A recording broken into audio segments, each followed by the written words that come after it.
So a lot of you probably already know about the whole NordVPN drama.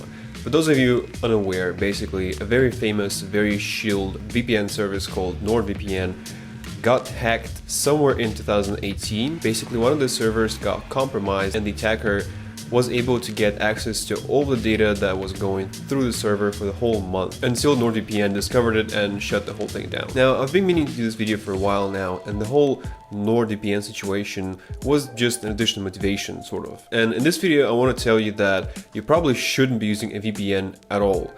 Well, with a few minor exceptions, of course. Let's get started.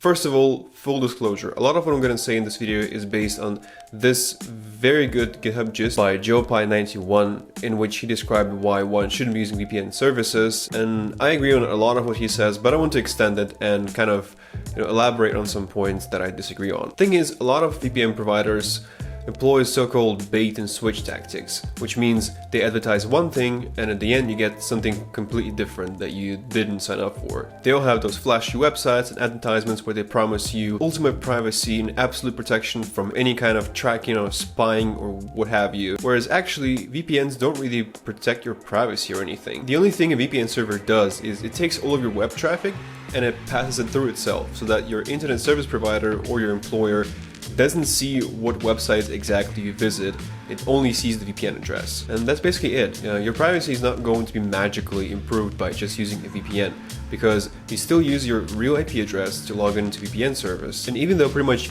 every VPN service says that they don't log your activities, they have a no-log policy, and trusting those claims is the only thing you can do really. There's no way to check whether your provider actually logs your activities or not. There is no transparency about it, ever. Besides, if you're using VPN service to connect to your online accounts such as Twitter, Facebook, or Instagram, it becomes really easy to trace your identity to a VPN service, and it kind of defeats the purpose of using VPN for privacy, to be honest. So the only thing you're accomplishing by using VPN service is hiding your web activity from one untrustworthy party, that is your internet service provider, and showing it to another one, possibly even more untrustworthy. Moreover, if a VPN service that you're using is based in the US, it is obliged by law to provide any kind of user data that it has, including your data also. And in a lot of cases, those requests are also accompanied by a so-called gag order, which means that the company is obliged to submit any kind of user information that it has, and it's also obliged to keep silent about it. Some VPN providers can also potentially work as a honeypot. They basically operate on the assumption that if you're using VPN, you probably have something to hide, or you're doing something not very legal. I mean, sure, you might be just a law-abiding, privacy-conscious citizen, but you also might be a script kiddie, or a drug dealer, or an activist, a journalist. This also gives VPN services an additional incentive to keep the data, to log the data, because who knows, maybe there's going to be something interesting in there that they could use against you even. Also, there are some drawbacks to using VPN services that are not directly related to privacy, but are pretty inconvenient regardless. Every VPN service has a limited range of IP addresses, so in some cases, especially if you use a very well-known VPN service, your internet service provider and the websites that you're visiting will know that you use a certain VPN, which might draw attention to you. Some websites go as far as blocking all of the known VPN IP ranges, which means you should probably get used to this kind of messages because you'll be seeing them a lot. At this point, a lot of you, especially those who are more well-versed in the privacy stuff, might say, well, okay, sure, VPN services are bad, everyone knows about it. But what about self-hosting a VPN on a cheap virtual private server? That could be better, right? If you have some basic knowledge of Linux shell and 30 minutes of free time, you can basically set up a fully working VPN server for just a fraction of costs of those VPN services. And at the first glance, this option sounds great, but there's a catch, and the catch is called OpenVZ. OpenVZ is a virtualization technology that basically 99.9% of cheap VPS providers use. Now, the thing about OpenVZ is that it's a container-based virtualization technology, which means all the VMs on a host share the same kernel. And currently, the majority of cheap VPS providers use OpenVZ version 6, which ships Linux kernel version 2.6.32.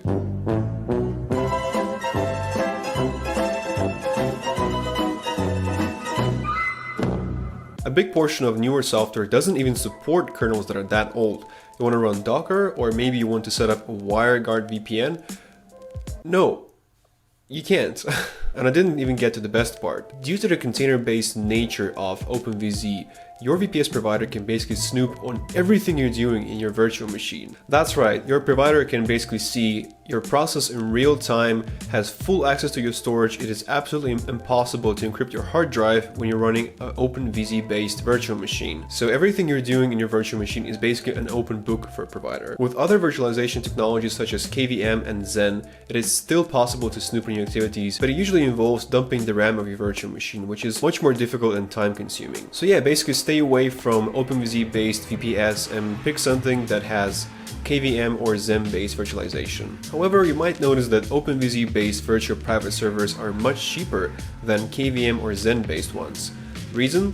Overprovisioning. OpenVZ allows a virtual machine to borrow resources from another virtual machine that is currently not using any resources. As a result, a lot of VPS providers sell more virtual machines that they can afford resource-wise. Some VPS providers will actually go as far as suspending or terminating your virtual machine if you've been using it to its full potential, stating that you've been overusing their resources. It actually happened to me once. So if you're going to host your own VPN, for which there are valid reasons, I'm going to talk about them at the end of this video, be sure to pick a KVM or a Xen based one, don't cheap out. Do keep in mind though that a lot of what I've said about VPN services actually holds true for self-hosted VPNs. You still need to make sure that your VPS provider is not based in a country where you can be forced to give out all the data, and you still need to take systematic measures to improve your privacy. And even if you host your own VPN on a trustworthy VPS where you encrypt your hard drive and you don't keep any logs, VPNs are still not a silver bullet that will make you magically invincible to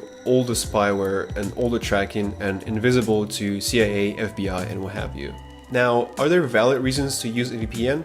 Of course there are. Here are some valid cases for using a VPN. You're on an open network, for example, airport or cafe Wi-Fi. You're at work or university and you want to hide your browsing history from your employer or your university. You want to circumvent censorship and access content that is blocked by your ISP or in your country. And finally, you want to torrent Linux ISOs in a country that is known to be very hostile and very strict about piracy. So that's basically all I wanted to say. Almost forgot to mention our today's sponsor, you.